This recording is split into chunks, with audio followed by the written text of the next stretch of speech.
നമസ്കാരം. ആസാദി വാർത്തയുടെ നൗട്ടേഷനിലേക്ക് സ്വാഗതം. നോക്കാം ഇന്നത്തെ പ്രധാനപ്പെട്ട വിശേഷങ്ങൾ. ഇന്ത്യൻ പതാകയുള്ള 2 കപ്പലുകൾ ഹോർമുസ് കടന്നു. ഷിപ്പിംഗ് മന്ത്രാലയം.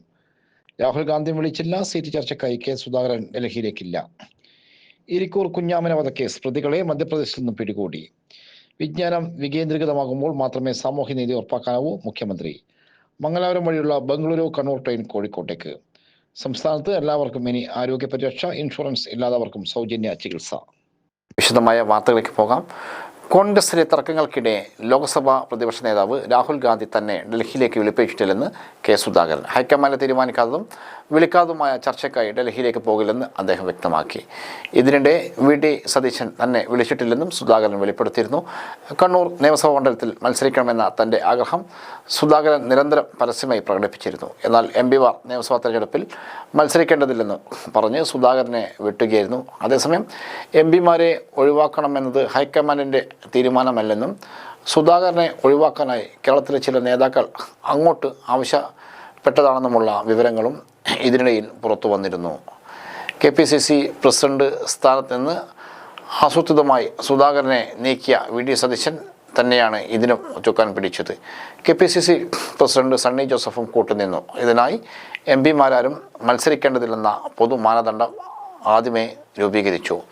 ഇതേ തുടർന്നാണ് ഉടലെടുത്ത അസ്വാരസ്യങ്ങൾക്കിടയിലാണ് രാഹുൽ ഗാന്ധിയെ സുധാകരനെ ഡൽഹിയിലേക്ക് വിളിപ്പിച്ചുവെന്ന റിപ്പോർട്ടുകൾ വന്നത്. എന്നാൽ ഇപ്പോൾ രാഹുൽ വിളിപ്പിച്ചുവെന്നത് വാർത്ത സുധാകരൻ തള്ളിയിരിക്കുകയാണ്. 2 തവണ ഡൽഹിയിൽ പോയി ചർച്ച നടത്തിയിട്ടും പകുതി സീറ്റുകളിൽ പോലും തീരുമാനമാകാതെ കോൺഗ്രസ് നേതൃത്വം വെട്ടിലായിരിക്കുകയാണ്. KPCC മുൻ പ്രസിഡന്റ് കെ സുധാകരനെ ഒതുക്കാനുള്ള നീക്കത്തിൽ പ്രതിഷേധിച്ച് അദ്ദേഹം ഡൽഹിയിൽ നിന്ന് അതൃപ്തിയോടെ മടങ്ങിയതോടെയാണ് ചർച്ചകൾ വഴിയാധാരമായത്. നാട്ടിലെത്തിയുടൻ സുധാകരൻ കോൺഗ്രസിനെ പ്രതിരോധത്തിലാക്കി ഒരു കുറിപ്പും ഫേസ്ബുക്കിലിട്ടിരുന്നു. ഇരിക്കൂറിൽ വീട്ടമ്മയെ കൊലപ്പെടുത്തി സ്വർണ്ണാഭരണങ്ങൾ കവർന്ന കേസിൽ പ്രതികൾ പിടിയിൽ. 10 വർഷമായി ഒളിവിൽ കഴിഞ്ഞിരുന്ന പ്രതികളെ കണ്ണൂർ ക്രൈംബ്രാഞ്ച് മധ്യപ്രദേശിലെ ഉജ്ജയിനിൽ നിന്നാണ് പിടികൂടിയത്. 2016 ഏപ്രിൽ 30-ന് സിദ്ദിഖ് നഗർ എന്ന സ്ഥലത്ത് താമസിക്കുന്ന 60 വയസ്സുള്ള കുഞ്ഞാമന എന്ന സ്ത്രീയെ കൊലപ്പെടുത്തി സ്വർണ്ണാഭരണങ്ങൾ കവർന്ന ഡൽഹി സ്വദേശികളായ പർവീൻ മാനു 55, സക്കീന ഫാത്തിമ 32 എന്നിവരെ കണ്ണൂർ ക്രൈംബ്രാഞ്ച് SP ബാലകൃഷ്ണൻ നായരുടെ നേതൃത്വത്തിൽ നടത്തിയ അന്വേഷണത്തിലാണ് പിടികൂടിയത്.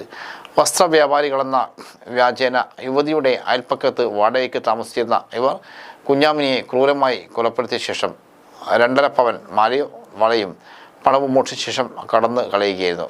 കൊലപാതകത്തിന് ശേഷം പ്രതികൾ വ്യാജ രേഖകൾ ഉപയോഗിച്ച് ക്വാർട്ടേഴ്സ് വാടകയ്ക്കെടുത്താണ് ഇവർ താമസിച്ചിരുന്നത്.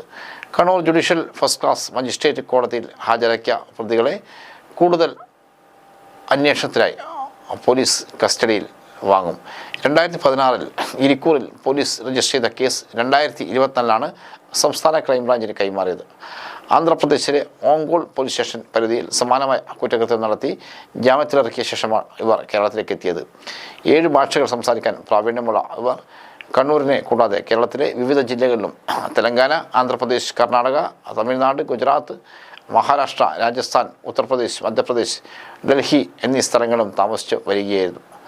DYSP സുധീർ കള്ളൻ, SI-മാരായ അബ്ദുൾ റഫൂഖ്, ഗിരീഷ് സുധീഷ്, ASI മഞ്ജുള എന്നിവരടങ്ങിയ സംഘം മധ്യപ്രദേശ് പോലീസിൻ്റെ സഹായത്തോടെയാണ് പ്രതികളെ പിടികൂടിയത്. വിജ്ഞാനം വികേന്ദ്രീകൃതമാകുമ്പോൾ മാത്രമേ സാമൂഹ്യനീതി ഉറപ്പിക്കാനാവൂ. മുഖ്യമന്ത്രി. വിജ്ഞാനം വികേന്ദ്രീകൃതമാകുമ്പോൾ മാത്രമാണ് സാമൂഹ്യനീതി ഉറപ്പിക്കാൻ കഴിയുള്ളൂ മുഖ്യമന്ത്രി പിണറായി വിജയൻ പറഞ്ഞു.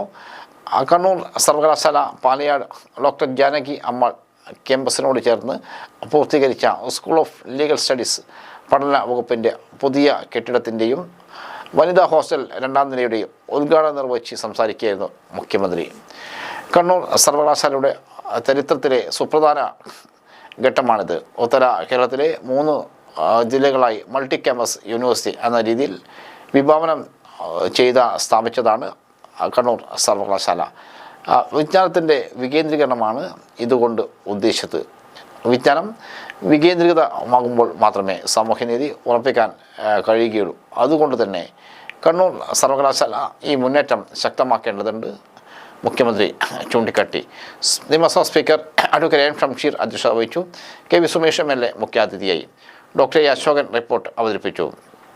കണ്ണൂർ സർവകലാശാല vice chancellor professor KK Saju, Thalassery block panchayat president VM Prabhakaran, Dharmadam ഗ്രാമപഞ്ചായത്ത് പ്രസിഡന്റ് B ഗീതമ്മ, ജില്ലാ പഞ്ചായത്ത് അംഗം K അനുശ്രീ, ബ്ലോക്ക് പഞ്ചായത്ത് അംഗം VK സിന്ധു, വാർഡംഗം NK Vaijesh, registrar professor Joby K Jose, മുൻ MP KK രാഗേഷ്, കണ്ണൂർ സർവകലാശാല സിൻഡിക്കേറ്റ് അംഗം doctor Aneesh Kumar, KP Valayad campus director doctor Sooraj M Basheer, school of legal studies വകുപ്പിലെ പ്രസന്നകുമാർ, ES സർവകലാശാല യൂണിയൻ ചെയർപേഴ്സൺ നന്ദജ് ബാബു എന്നിവർ സംസാരിച്ചു.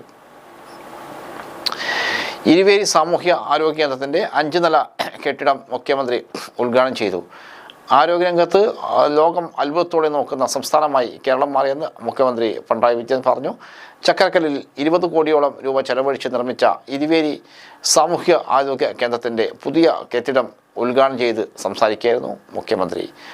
ജില്ലാ പഞ്ചായത്ത് പ്രസിഡന്റ് അഡ്വക്കേറ്റ് ബിനോയ് കുര്യൻ അധ്യക്ഷനായി. ഡോക്ടർ V ശിവദാസൻ MP മുഖ്യ അതിഥിയായി. ചെമ്പലോട് ഗ്രാമപഞ്ചായത്ത് president P Shaija, Kadavoor panchayat president K Gireeshan, Peralassery panchayat president T Sunesh, Edakkad block panchayat president KV Biju, ജില്ലാ പഞ്ചായത്ത് അംഗം OC ബിന്ദു, ജില്ലാ medical officer in charge doctor Sachin KC, ദേശീയ ആരോഗ്യ ദൗത്യം ജില്ലാ programme manager doctor Anilkumar PK, Iruveri സാമൂഹ്യ ആരോഗ്യ കേന്ദ്രം medical officer doctor K Maya എന്നിവർ സംസാരിച്ചു. പൊതുമരാമത്ത് വകുപ്പ് executive engineer Savitha C report അവതരിപ്പിച്ചു.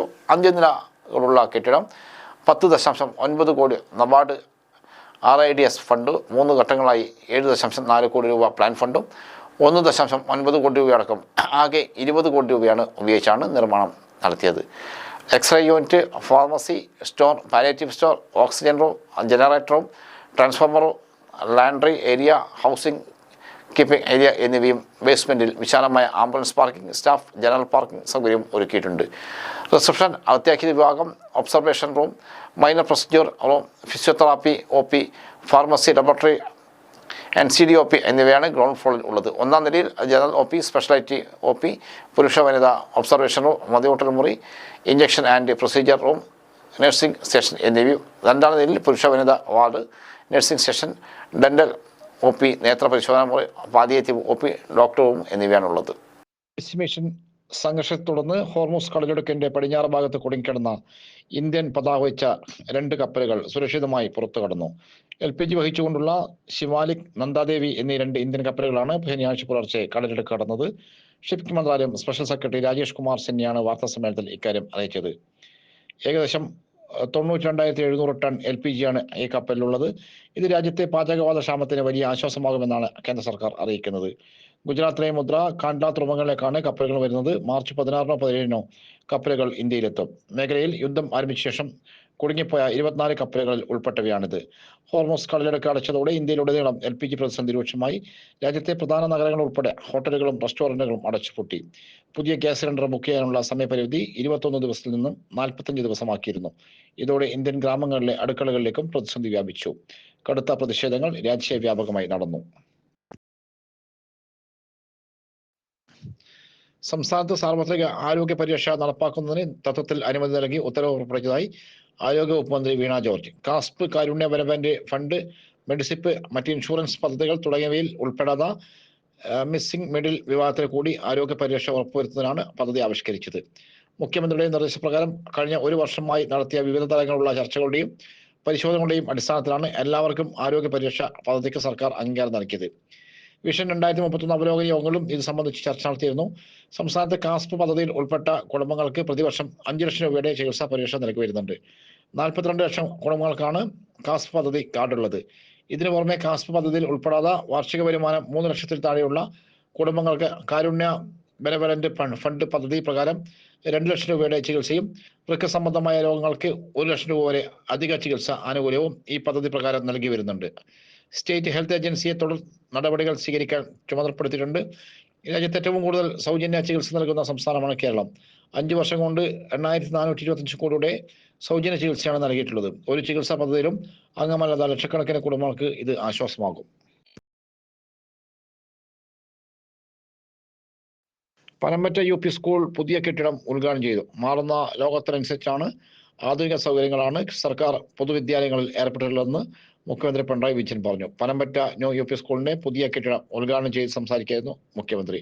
റോബോട്ടിക് ലാബുകൾ, നിർമ്മിത ബുദ്ധി ഉപയോഗപ്പെടുത്തുന്ന ക്ലാസ് മുറികൾ എന്നിങ്ങനെ നൂതനമായ എല്ലാ സൗകര്യങ്ങളും പൊതുവിദ്യാലയങ്ങളിൽ വിദ്യാർത്ഥികൾക്ക് പ്രാപ്യമാക്കി വരികയാണ്. അധ്യാപകർക്ക് കാലാനുസൃതമായ പരിശീലനം നൽകി. അങ്ങനെ സംസ്ഥാനത്തിന്റെ എല്ലാ മേഖലകളിലുമുള്ള സ്കൂളുകളിലെ കുട്ടികൾക്ക് ലോകത്തിലെ ഏറ്റവും ഉയർന്ന അക്കാദമിക് നിലവാരമുള്ള കുട്ടികളോട് കിടപിടിക്കാൻ ശേഷിയുള്ളവരായി മാറി. പൊതുവിദ്യാഭ്യാസ രംഗത്തുള്ള ഈ ഉയർച്ച തുടർന്ന് 2021 സർക്കാരിന് ജനങ്ങൾ തുടർ ഭരണത്തിന് അവസരം നൽകിയെന്നും കൊണ്ടാണെന്നും മുഖ്യമന്ത്രി പറഞ്ഞു. Computer lab, social inclusive lab എന്നിവ ജില്ലാ പഞ്ചായത്ത് പ്രസിഡന്റ് അഡ്വക്കേറ്റ് ബിനോയ് കുര്യൻ ഉദ്ഘാടനം ചെയ്തു. KK ശൈല ടീച്ചർ MLA അധ്യക്ഷയായി. School headmaster TP Ranjith Kumar report അവതരിപ്പിച്ചു. AI റോബോട്ടിക് ലാബ് സജ്ജീകരിച്ച് നൽകിയ യൂണിക് വേൾഡ് റോബോട്ടിക്സ് പ്രതിനിധി Anu Karthik, Samnita social incubation lab സജ്ജീകരിച്ച പുനർജീവ ടെക്നോളജി സൊല്യൂഷൻ സ്റ്റാർട്ടപ്പ് സമരായ Lakshmi Raveendranathan, Smitha Rosemary, George, KMT നിർമ്മാണ കമ്പനി പ്രതിനിധി P ഷമീർ, ആർക്കിടെക്ട് ഫാമി അബ്ദുള്ള എന്നിവരെ ആദരിച്ചു. Peravoor block panchayat president Indira Sreedharan, Maloor panchayat president K Suresh Babu, ജില്ലാ പഞ്ചായത്ത് അംഗം നവ്യ സുരേഷ്, വാർഡംഗം K Vijith, school manager VK Sanoj, PTA president A Hashim, school leader Raksha Mehak, Champalan Janardhanan, M Sukumaran, Para Vijayan, മുന്താണി പുരുഷോത്തമൻ, KP രാജേഷ്, ഹുസൈൻ ഉസ്താദ്, A പുഷ്പരാജൻ എന്നിവർ സംസാരിച്ചു. മലബാറിലെ യാത്രക്കാരുടെ ദീർഘകാല ആവശ്യം പരിഗണിച്ച് മംഗലാപുരം വഴിയുള്ള Kannur KSR Bengaluru city express train കോഴിക്കോട്ടേക്ക് നീട്ടുന്നു. കണ്ണൂരിനും ബംഗളൂരിനിടയിലെ നിലവിലെ സമയക്രമത്തിൽ മാറ്റമില്ലെന്നും കോച്ചുകളുടെ ക്രമീകരണവും അതേപടി തുടരുമെന്നും അധികൃതർ അറിയിച്ചു. ബംഗളൂരു കോഴിക്കോട് സർവീസ് 15 മുതൽ ആരംഭിക്കും. തിരിച്ചുള്ള കോഴിക്കോട് സർവീസ് 16 മുതലാണ് ആരംഭിക്കുക. കോഴിക്കോട് നിന്നും ബംഗളൂരിലേക്ക് യാത്ര ചെയ്തവർക്ക് ഈ തീരുമാനം വലിയ ആശ്വാസമാകും. കണ്ണൂരിനും കോഴിക്കോടിനും ഇടയിൽ പകൽ സമയത്ത് 2 ട്രെയിൻ സർവീസുകളുടെ ഗുണവും ഇതിലൂടെ ലഭിക്കും.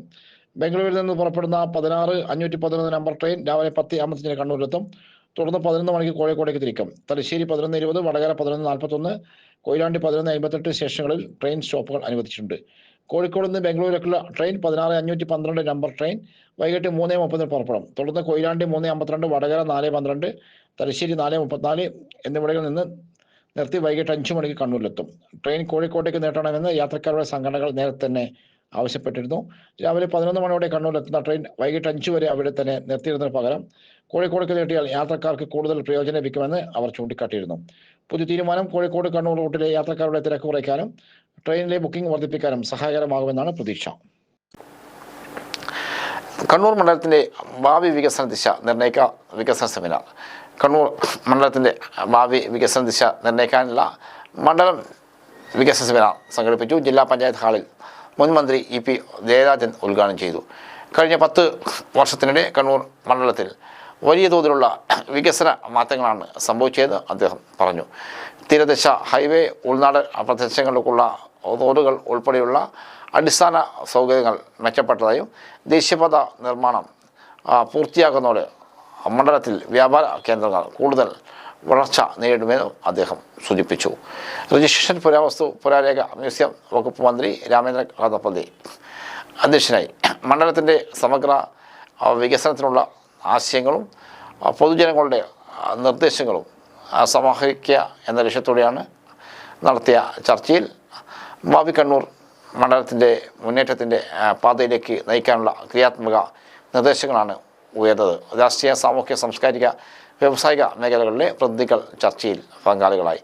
10 വർഷങ്ങളായി സർക്കാർ മണ്ഡലത്തിൽ നടപ്പാക്കിയ വികസന പ്രവർത്തനങ്ങളുടെ വിശദാംശങ്ങൾ വീഡിയോ ദൃശ്യങ്ങളോടെയും മന്ത്രി അവതരിപ്പിച്ചു. മണ്ഡലം വികസന സമിതി കൺവീനർ N ചന്ദ്രൻ വികസന രേഖ അവതരിപ്പിച്ചു. യുവജന commission chairman M Sajar, Kannur corporation കൗൺസിലർമാരായ അഡ്വക്കേറ്റ് അജയ്കുമാരി, VK പ്രകാശിനി, രാഷ്ട്രീയ കക്ഷി നേതാക്കളായ U Babu Gopinath, K Narayanankutty, Vellora Rajan, Rakesh നമ്പേത്ത്, EPR Veshala തുടങ്ങിയവർ പങ്കെടുത്തു. 10 വർഷത്തിൽ 1600 കോടിയുടെ വികസനമാണ് മണ്ഡലത്തിൽ ഉണ്ടായത്. കാഞ്ഞങ്ങാട് വ്യൂവേഴ്സിൽ കുട്ടികളുടെ പരിസ്ഥിതി സൗഹൃദ വസ്ത്രനിർമ്മാണ പദ്ധതി ഉദ്ഘാടനം ചെയ്തു. കാഞ്ഞങ്ങാട് വ്യൂവേഴ്സിൽ പുതുതായി ആരംഭിക്കുന്ന കുട്ടികളുടെ പരിസ്ഥിതി സൗഹൃദ വസ്ത്രനിർമ്മാണ പദ്ധതി മന്ത്രി രാമേന്ദ്രൻ കടന്നപ്പള്ളി ഉദ്ഘാടനം ചെയ്തു. മന്തേരി ഗ്രാമപഞ്ചായത്ത് പ്രസിഡന്റ് KC റസീന അധ്യക്ഷയായി.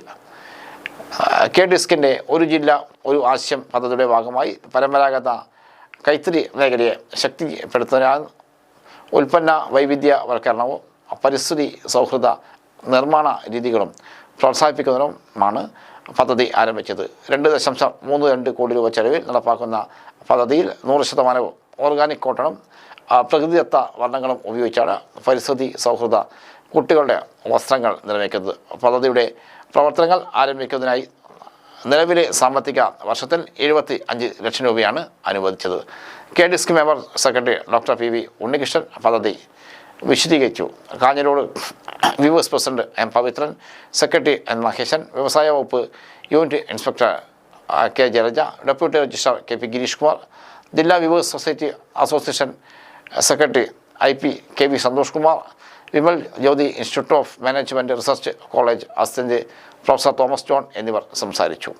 ഇതോടെ ഇന്നത്തെ ആസാദി വാർത്തകൾ സമാപിക്കുന്നു. വീണ്ടും നാളെ കാണാം. നന്ദി, നമസ്കാരം.